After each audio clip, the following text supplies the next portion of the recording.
Kembali lagi di cerita Guchen. Buat yang suka cerita ini silahkan like dan share, buat yang belum subscribe, mau kapan subscribe-nya? Oke, kita langsung aja ke ceritanya. Guchen.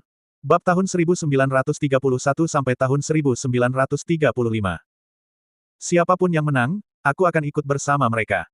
Melihat wanita berbaju merah, Guchen, entah kenapa, merasakan kelegaan yang luar biasa. Sial.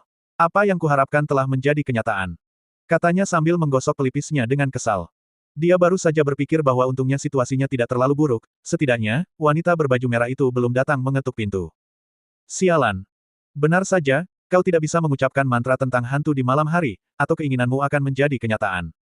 Wanita berbaju merah itu tidak lagi memiliki energi yin. Sepertinya, dia telah menumbuhkan tubuh fisik menggunakan Raja Hantu Tai Sui. Namun, perutnya sudah sangat besar. Tidak akan lama lagi sebelum benih iblis itu lahir. Para Taois saat ini sedang memburunya, karena begitu benih iblis itu lahir, ia akan menjadi entitas yang menghancurkan dunia. Jika dia adalah wanita berbaju merah, dia pasti akan mencari tempat persembunyian, tempat gelap dan lembab di mana tidak ada yang bisa menemukannya, untuk melahirkan anak dengan aman, atau langsung bersembunyi di wilayah Raja Iblis. Sebaliknya, dia muncul di Hangzhou. Bukankah dia takut menjadi sasaran para Taois? Dulu, Zhuge Xiu mengejarnya dari provinsi Xinjiang sampai kota Fengdu untuk membunuhnya, dan dia masih berani keluar. Dengan perut sebesar itu, kembalilah dan melahirkan dengan patuh, apa yang kau lakukan di sini? Kata Jiang Ye dengan kesal kepada wanita berbaju merah di jembatan. Wanita berbaju merah itu sekarang sedang mengandung anak Raja Iblis, dan temperamennya sangat buruk, seperti orang normal yang menderita depresi terkait kehamilan. Temperamennya saat ini meledak-ledak, dan dia berharap bisa menamparkan Jiang Ye sampai mati. Kau punya masalah dengan itu. Dia menatap Jiang Ye dengan tajam dan berkata dengan kesal. Pria berbaju hitam menarik Jiang Ye ke belakangnya, si merah, apa kau akan melawan para dewa demi seseorang? Aku tidak akan berani. Tapi aku akan membawa orang ini bersamaku hari ini. Kata wanita berbaju merah dengan nada merendahkan. Guchen merasa jauh lebih lega ketika mendengar bahwa beberapa pihak bersaing untuk mendapatkan dirinya. Bukankah ini seperti beberapa perusahaan yang berebut sebuah proyek? Misalnya, jika rumahmu akan dihancurkan dan 3 pengembang tiba-tiba menunjukkan minat, maka para pengembang ini pasti akan mulai berebut di antara mereka sendiri, dan kompensasi untuk rumah yang akan dihancurkan pasti akan meningkat. Dia hanya bersandar di pagar di sebelahnya, kalian semua ingin membawaku pergi. Tapi aku sendirian, aku hanya bisa pergi dengan salah satu dari kalian. Entah aku pergi denganmu, atau aku pergi denganmu, atau aku pergi dengannya. Guchen memandang kelompok Jiang Ye, lalu ke Yu Xuanji, dan kemudian ke wanita berbaju merah di jembatan. Tapi jujur saja, jika dia benar-benar harus memilih satu, Yu Xuanji pasti akan menjadi pilihan terbaik. Setidaknya, dia yakin bahwa wanita itu cantik. Guchen tidak memiliki keahlian lain, tetapi dia masih sedikit percaya diri. Mendapatkan seorang wanita lebih baik daripada mendapatkan monster-monster ini, kan? Setidaknya dia wanita normal. Mengapa kau mau membawanya pergi? Tanya pria berjubah hitam dengan suara berat. Wanita berjubah merah juga melompat ringan dari jembatan. Meskipun dia sedang hamil besar, dia tidak memiliki ciri-ciri wanita hamil. Itu bukan urusanmu, utusan. Aku akan membawanya bersamaku karena suatu alasan. Anakku yang belum lahir akan segera lahir dan membutuhkan esensi darah dari makhluk yang kuat untuk menyehatkannya. Di bawah langit, selain darah kaisar manusia, aku tidak dapat menemukan kandidat lain yang cocok. Wanita berjubah merah berdiri di jembatan dan berkata dengan tenang sambil tersenyum. Hanya menginginkan esensi darahnya. Itu mudah. Bagi saja dia menjadi 2, setengah untuk kita masing-masing, bukankah itu sempurna? Kau bisa mendapatkan esensi darahmu, dan aku bisa kembali dan melapor. Pria berjubah hitam itu mencibir. Setelah mendengar bahwa ia akan dibelah menjadi 2, Guchen sedikit terbatuk, sialan, aku masih di sini. Tidakkah kau mempertimbangkan perasaanku? Perasaan apa yang kau inginkan? Saat kau bergerak, kau hanya perlu cepat, jadi kau tidak akan merasakan sakit. Meskipun membelahnya menjadi 2 adalah pilihan terbaik, wanita berbaju merah itu menolak, karena ia membutuhkan esensi darah Guchen untuk perlahan-lahan menyehatkan anaknya yang belum lahir. Dengan menyerap esensi darah Guchen, anak itu mungkin akan menjadi kaisar manusia berikutnya. Bahkan jika ia tidak bisa menjadi kaisar manusia berikutnya, esensi darah ini cukup untuk membuat benih iblis itu lebih kuat. Benih yang dipelihara sejak kecil dengan pupuk yang melimpah pasti akan memiliki efek yang berbeda dari benih yang tidak pernah menerimanya. Pria berjubah hitam itu sedikit melambaikan tangannya dan berkata, bunuh dia. Guchen menoleh tajam untuk melihat Yu Xuanji. Mungkinkah dia bersekutu dengan para dewa? Maaf. Aku tidak punya alasan untuk mendengarkanmu, kan? Kata Yu Xuanji dengan sinis. Apa maksudmu?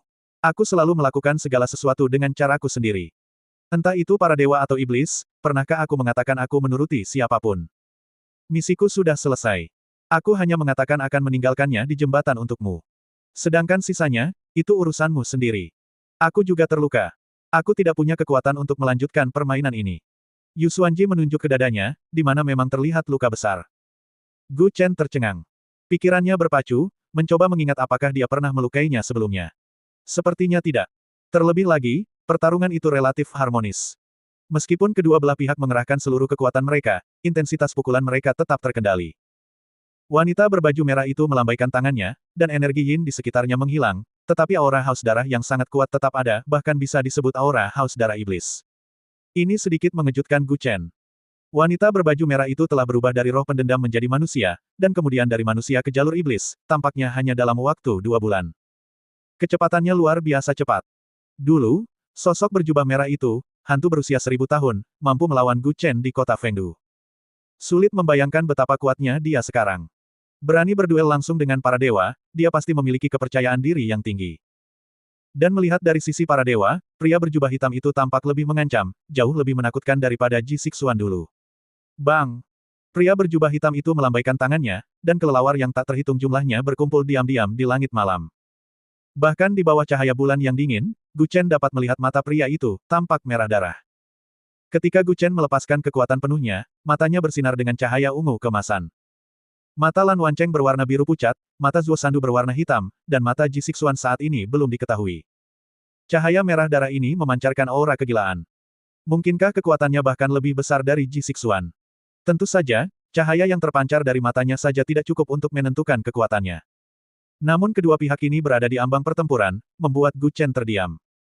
Ia perlahan menyalakan sebatang rokok, ayo bertarung. Siapapun yang menang, aku akan ikut. Yu Xuanji, yang berdiri tidak jauh darinya, tersenyum tipis. Jika wanita berjubah merah dan kelompok Jiang Ye bertarung sekarang, Gu Chen akan mudah melarikan diri. Nak, jangan terlalu sombong. Kata Jiang Ye dengan suara berat ketika melihat Gu Chen menyeringai. Pada saat ini, pria berjubah hitam akhirnya bereaksi. Benar. Jika kita berdua bertarung, anak ini mungkin akan melarikan diri pada akhirnya. Mengapa kita bertiga tidak menyerang bersama, menangkapnya, dan aku akan mengizinkanmu menggunakan darah esensinya untuk menyehatkan energi vitalmu. Kata pria berjubah hitam itu dengan suara berat. Wanita berjubah merah juga melirik Gu Chen dan mencibir, jika kau bersedia memberikannya kepadaku terlebih dahulu, maka aku pasti akan memberikannya kepada klan dewamu setelah aku menggunakannya. Aku harus memastikan bahwa anakku memiliki cukup nutrisi untuk lahir dengan selamat. Aku tidak peduli dengan hal lain. Tentu saja. Mari kita tangkap anak ini dulu, jangan sampai terjadi sesuatu yang tidak terduga. Kata pria berjubah hitam itu dengan suara berat. Berdasarkan indera Gu Chen, kekuatan pria ini seharusnya lebih tinggi dari Ji Xixuan. Jika tidak berada di puncak alam jiwa baru lahir, kemungkinan besar dia berada di alam inti emas. Namun, kekuatan Gu Chen saat ini masih di alam jiwa baru lahir. Keduanya mungkin akan bertarung imbang, tetapi jika Jiang Ye dan kelompoknya ikut bertarung, dia pasti akan berada dalam posisi yang kurang menguntungkan, apalagi Yu Xuanji. Sebelumnya, semua orang mengatakan bahwa tingkatan seni bela diri itu tidak jelas. Hari ini, izinkan saya menjelaskan lagi. Sebenarnya, awalnya hanya kekuatan eksternal, yang diperuntukkan bagi seniman bela diri biasa. Kekuatan internal adalah versi lanjutan untuk orang biasa. Alam transformasi mortal adalah ketika seseorang telah memperoleh spesialisasi sekte dan memasuki jajaran ahli. Adapun alam jiwa baru lahir, itu adalah peningkatan kekuatan seni bela diri. Setelah alam jiwa baru lahir, yang disebut alam inti emas, struktur kerangka Anda berubah, dan umur, daya tahan, dan kemampuan pemulihan Anda semuanya lebih kuat daripada orang biasa. Di atas alam inti emas adalah alam abadi bebas. Orang-orang ini umumnya merupakan bentuk yang disempurnakan dari mereka yang gagal dalam cobaan tetapi tubuh dan jiwanya tetap utuh. Saat ini, selain Gu Yanzi, mungkin hanya guru surgawi tua dari Sekte Naga Harimau yang diketahui telah mencapai alam ini. Di atas alam dewa bebas terdapat dewa surgawi, dewa emas Luo Agung, dan seterusnya. Untuk menghindari kebingungan tentang alam-alam ini, saya telah menjelaskannya lagi. Kekuatan eksternal, kekuatan internal, transformasi fana, transformasi ilahi, inti emas, dewa bebas, dewa surgawi, dewa emas Luo Agung, dan seterusnya. Saat ini, Gu Chen hanya berada di alam transformasi ilahi. Yu Xuanji jelas lebih kuat darinya, mungkin sudah berada di puncak alam transformasi ilahi, atau mungkin di tahap inti emas. Adapun pria berbaju hitam ini, Gu Chen belum melawannya dan tidak tahu kekuatan pastinya, tetapi ras dewa tentu tidak akan memilih seseorang yang lebih lemah dari Ji Xixuan sebagai wajah mereka di dunia sekuler. Tetapi terlepas dari tingkat kultivasi mereka, kelompok ini cukup untuk membuat Gu Chen kesulitan. Dia menghela napas tak berdaya, menggelengkan kepalanya, menghisap rokoknya dalam-dalam, dan menjentikkan abunya, "Hei, apakah Tuhan benar-benar bersekongkol melawanku? Apakah semua yang kuharapkan akan terjadi malam ini?" Dengan itu, dia mengeluarkan dua kembang api yang disembunyikan di belakang punggungnya. Zuo Sandu dan yang lainnya masih menunggu sinyalnya. Mereka telah mencapai wilayah Siasa, dan sudah waktunya untuk memberi tahu mereka. "Tuan Muda Gu, mungkin sudah terlambat untuk meminta bala bantuan sekarang, kan?" Yu Xuanji menggoda, "Atau mungkin kau ingin menyalakan beberapa kembang api sebelum kau mati?" "Mati?" Gu Chen menggelengkan kepalanya sedikit dan terkekeh, "Apakah aku bilang aku meminta bala bantuan? Aku hanya ingin memberitahu anak buahku bahwa aku aman dan menyuruh mereka semua mundur." "Heh, aman? Apa kau pikir kau aman?" Pria berjubah hitam itu tertawa terbahak-bahak. "Aku ingin tahu apa yang kupikirkan, bukan apa yang kau pikirkan." Hosh! Detik berikutnya, Gu Chen benar-benar mengambil inisiatif untuk menyerang. Sosoknya begitu cepat hingga meninggalkan bayangan, dan dalam sekejap mata, dia tiba di depan pria berbaju hitam dan dengan kuat menekan Jiang Ye ke tanah. Berdiri menyamping dari pria berbaju hitam, leluhur mayat agung dari sekte penggerak mayat itu benar-benar ditekan ke tanah oleh Gu Chen. Bahkan tidak ada satu gerakan pun yang dipertukarkan. "Aku ingin pergi, apa kau pikir kau bisa menghentikanku?" Gu Chen meliriknya dan berkata dingin. Berdiri tidak jauh dari situ, mata Yu Xuanji menyipit ketika dia tiba-tiba melihat Gu Chen mengamuk. Mungkinkah orang ini menyembunyikan kekuatannya selama ini? Di jalan raya, Seng Anan telah berurusan dengan 6 budak pedang dan sedang menuju ke depan untuk membantu Zuo Sandu dan Lan Wancheng. Menghadapi Xuan Ye dan Ye Haitang, mereka merasakan tekanan yang sangat besar, tetapi sedang menunggu sinyal dari Gu Chen. Bang! Tiba-tiba, dua kembang api terdengar di langit. Zuo Sandu memuntahkan seteguk darah ke tanah, "Akhirnya, kita bisa pergi." Kesurupan roh memiliki batas waktu, jadi mereka cukup kuat di tahap awal, tetapi seiring waktu berlalu, mereka secara bertahap jatuh ke posisi yang tidak menguntungkan. Situasi Xuan Ye tidak jauh lebih baik. Di tahap awal, roh rubah memaksa mereka untuk bertahan secara pasif, dan kedua belah pihak terus-menerus terkunci dalam kebuntuan. Bang! Lan Wancheng langsung terlempar oleh tendangan Ye Haitang. "Kapan sekte jimat Zengyi menyebar ke keluarga Lanmu?" Ye Haitang terbatuk ringan dan berkata dengan suara berat. Dia mundur 2 langkah sebelum kembali berdiri tegak, "Apa urusanmu? Jika bukan karena saudaraku Chen yang memberi sinyal, kalian berdua akan mati malam ini. Aku masih punya ratusan jimat untuk digunakan, ayo." Dengan jimat Tongtian dan jimat kelas atas ini, tidak berlebihan untuk mengatakan bahwa kekuatan Lan Wancheng telah mencapai alam jiwa baru lahir. Tentu saja, ini hanya perkiraan, tanpa standar khusus. Lagi pula, keluarga Lan awalnya bukanlah praktisi bela diri. Mereka mengkultivasi keabadian.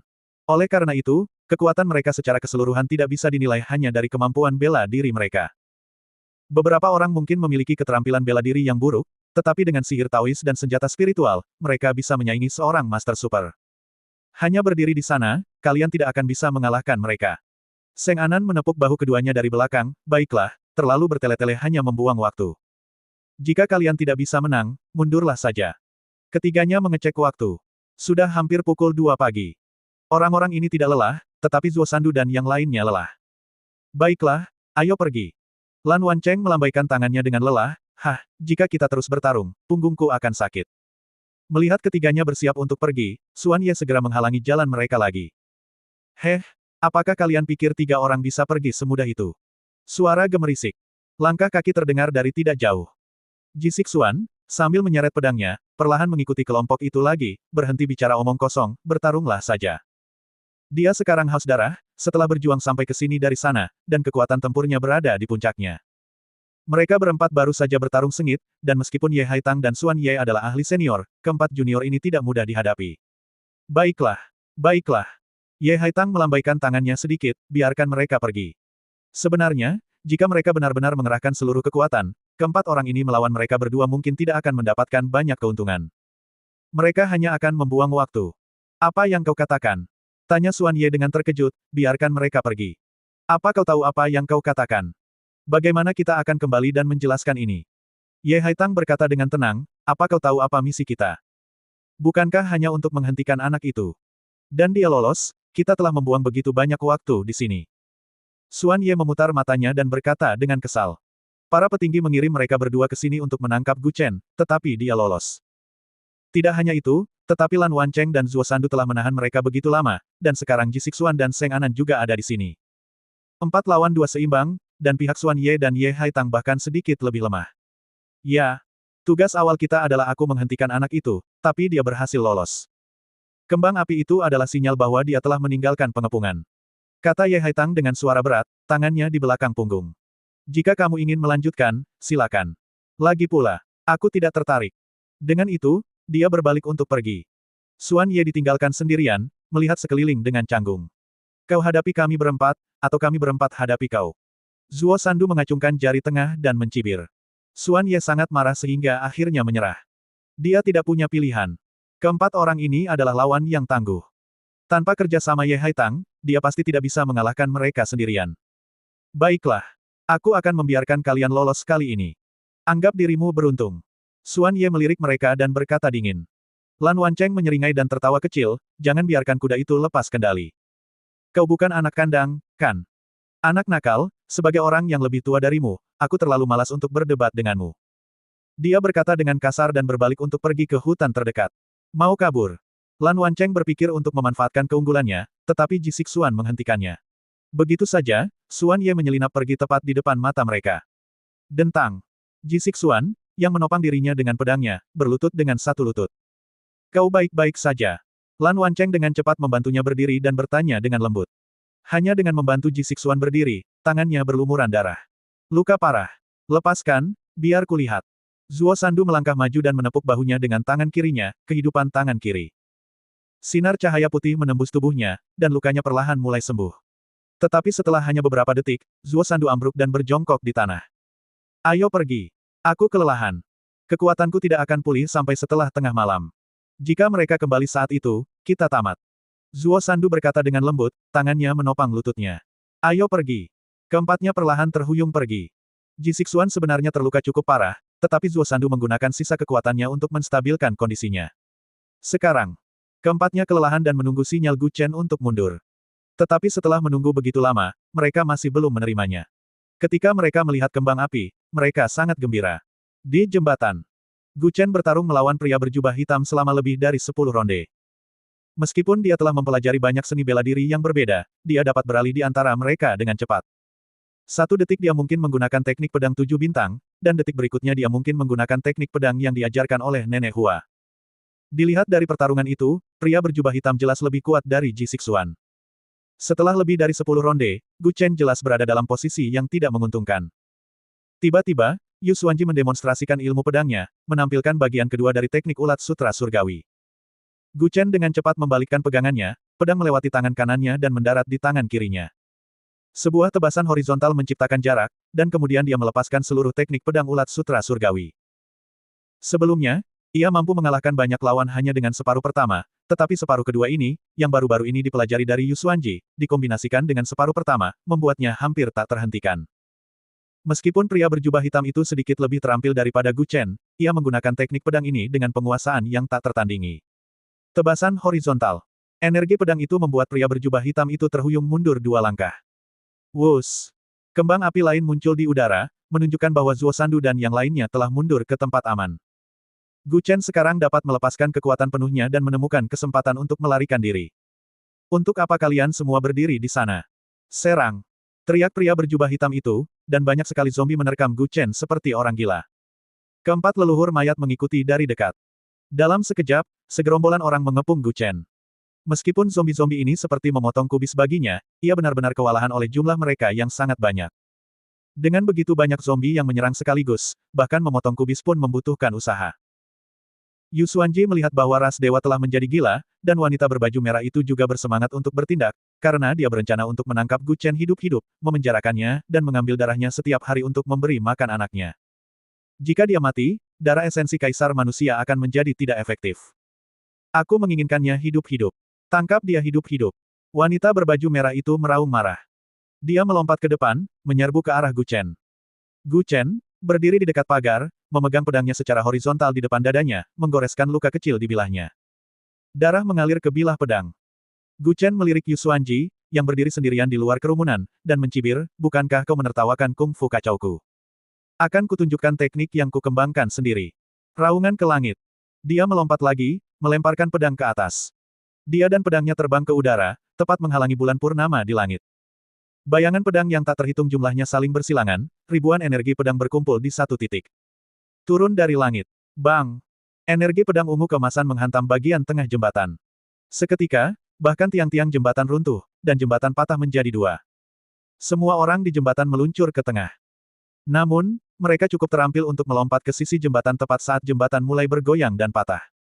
Namun, semua zombie jatuh ke sungai di bawah. Dengan suara keras, jembatan itu patah menjadi dua. Ini bukan hanya karena kekuatan serangan Gu Chen, tetapi juga karena posisinya yang sangat tepat. Semua orang tahu bahwa jembatan ini bukanlah satu bagian utuh yang dicor. Jembatan ini dirangkai dari beberapa bagian. Dia memilih bagian penghubung tengah, mematahkan pilar dan menyebabkan jembatan kehilangan penyangganya dan patah menjadi dua. Wanita berbaju merah melompat ke bagian depan jembatan, pria berbaju hitam melompat ke bagian belakang, dan Yu Xuanji serta Gu Chen menghilang. Gu Chen sudah mundur ke Siasa selama kekacauan itu, tetapi keluarga Gu pasti harus menanggung biaya kerusakan jembatan. Perselisihan di dunia bela diri dapat diselesaikan secara pribadi, tetapi kerusakan properti publik membutuhkan kompensasi di kemudian hari. Hanya memperbaiki jembatan saja akan menelan biaya setidaknya puluhan miliar. Ini adalah kerugian besar. Di sebuah jalan di Siasa, Zuo Sandu dan yang lainnya mendengar suara keras. Apa itu? Mengapa kakak Chen belum datang? Bukankah dia melewati jalan ini? Setidaknya ada 3 jalan menuju Siasa. Apakah mereka melewatkannya? Ji Sixuan mendongak ke langit dan berkata dengan suara berat, jembatannya runtuh. Hah? Mungkinkah itu kakak Chen? Lan Wancheng berkata dengan terkejut.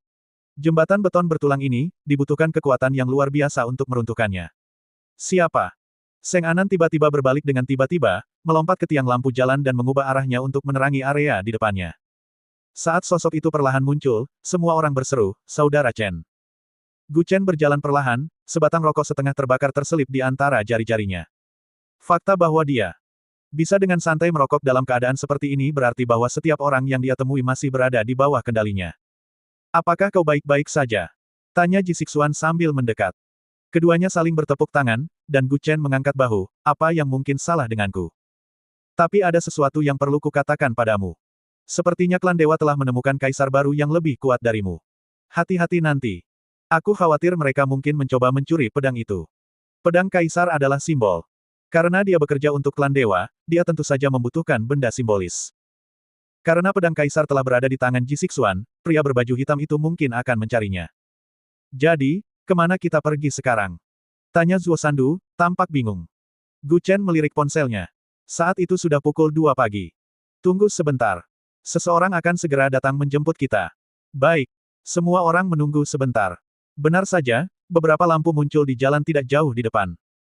Qiu Yue menurunkan jendela mobil dan melambaikan tangan kepadanya, masuk. Keluarga Xiong sudah tiba. 3 mobil berhenti di sudut jalan. Seorang pria parubaya keluar dari mobil terakhir. Setelah melihat Gu Chen, dia dengan hormat menyatukan kedua tangannya dan berkata, maaf sekali saya terlambat dan telah membuat tuan muda ketakutan. Apakah Anda takut atau tidak itu masalah kecil. Yang utama adalah, ada jembatan yang runtuh di sana. Bisakah keluarga Xiong membantu memperbaikinya? Dia menatap pria itu dan terkekeh. Pria itu menatap Gu Chen dengan canggung, memperbaiki. Memperbaiki jembatan. Jangan khawatir, keluarga Xiong tidak perlu membayarnya, tetapi mereka akan bertanggung jawab. Saya mampu. Gu Chen menepuk bahunya dan berkata, ya, kami akan mengurus ini. Setelah mengatakan itu, kelompok itu masuk ke dalam mobil bersama-sama. Duduk di kursi penumpang, Qiu Yue menatapnya dengan senyum mengejek dan berkata, kau benar-benar luar biasa. Kau datang ke Hangzhou dan tidak mendapatkan keuntungan apapun, kau tidak hanya menyinggung grup Qilin, tetapi kau juga menghancurkan sebuah jembatan. Tahukah kau bahwa proyek jembatan itu menghabiskan 10 miliar yuan untuk penelitian dan pengembangan? Bahkan jika kau memperbaikinya, pasti akan menghabiskan 5 miliar yuan. Dengan kata lain, dia tidak mendapatkan keuntungan apapun, tetapi dikejar dan dipukuli sepanjang malam, dan kehilangan 5 miliar yuan tanpa hasil. Hah? Apa yang bisa kita lakukan? Siapa yang menyuruh kita menjadi korban seperti ini? Lebih dari 5 miliar yuan, lalu kenapa? Bukannya kita tidak punya uang? Gu Chen berkata pelan, dengan tangan di belakang kepala dan kaki bersilang. Dia tak kuasa menoleh dan melirik Gu Chen, kau memang kaya raya sekarang, tapi mungkin nanti tidak akan seperti itu. Sejauh ini, keluarga Cao, Li, dan Wang sudah menutup 2 dermaga kita. Selain itu, ramuan obat kita dilarang dijual di beberapa negara asing. Itu diumumkan lebih dari 1 jam yang lalu. Li Enjun tidak bisa main-main. Gu Chen menggosok pelipisnya, tampak tak bisa berkata-kata. Aku sudah bermain-main dengannya begitu lama malam ini, dan bukannya berterima kasih, dia malah ingin melancarkan perang finansial terhadapku. Baiklah. Aku siap kapan saja. Bukankah keluarga Li seharusnya nomor satu di Asia? Aku akan melawan nomor satu. Sekarang beberapa keluarga besar mengincarmu, kau masih punya waktu untuk berurusan dengan grup Kilin. Qiu Yue menatapnya dan tak kuasa tertawa mengejek. Gu Chen hanya mengangkat bahu dan tersenyum tenang, apa yang bisa kulakukan? Mereka datang untuk menindasku, aku tidak bisa berpura-pura tidak terjadi apa-apa, kan? Tapi kau cukup beruntung. Apa maksudmu? Qiu Yue berkata sambil mengemudi, Murong Yi telah mengeluarkan pernyataan kepada World Trade Center, dengan jelas memprotes perilaku keluarga Li dan mengajukan gugatan terhadap grup Kilin. Dia juga telah membuka pelabuhan utara untuk keluarga Gu Anda, tetapi itu akan sedikit merepotkan. Sebelumnya, barang-barang diangkut melalui pelabuhan Yangcheng, tetapi keluarga Cao dan Wang memberikan sanksi dan menyebarkan rumor bahwa ramuan obat keluarga Gu memiliki masalah kualitas. Pusat Ramuan Obat Internasional bahkan mengancam akan menuntut ganti rugi dari keluarga Gu. Sekarang, Murong Yi telah mengeluarkan pernyataan bahwa semua barang keluarga Gu dapat diangkut melalui pelabuhan utara. Memang sedikit lebih merepotkan, tetapi gratis untuk digunakan keluarga Gu. Itu menunjukkan bahwa keluarga Murong berada di pihak yang sama dengan keluarga Gu. Seberapa besar keluarga Li? Bahkan jika seluruh Xinjiapo dimiliki oleh keluarga Li, mereka tetap tidak akan sekaya keluarga Murong. Karena Murong Yi dapat memobilisasi ekonomi semua keluarga besar di utara. Jika setiap keluarga menyumbang sedikit, mereka dapat menyaingi grup Kilin. Sekarang keluarga Murong telah secara terbuka menyatakan dukungan mereka untuk keluarga Gu, itu setara dengan setengah dari kerajaan Xia mendukung keluarga Gu. Apa yang harus dia takuti? Di wilayah Jiangnan, ada keluarga Bai. Meskipun mereka tidak dapat memobilisasi semua keluarga di selatan, pengaruh ekonomi mereka di sana lebih dari cukup untuk membuka jalan bagi keluarga Gu. Selain itu, bisnis keluarga Bai tidak terbatas pada pasar domestik. Mereka juga memiliki hubungan bisnis dengan negara-negara Asia Tenggara lainnya. Jika ada yang bergabung dengan grup Kilin dalam menargetkan keluarga Gu sekarang, keluarga Bai akan segera memutuskan hubungan dengan mereka, dan hal yang sama berlaku untuk keluarga Murong. Cukup percaya diri. Qiu Yue berkomentar, memperhatikan senyum tipis di bibirnya. Gu Chen mengangkat bahu. Bukan percaya diri. Itu karena aku tahu keluarga Guku belum dalam keadaan genting. Penargetan ini hanya sementara. Keluarga manapun yang ikut serta dalam menargetkan keluarga Guku tidak akan mudah lolos kali ini. Bersambung.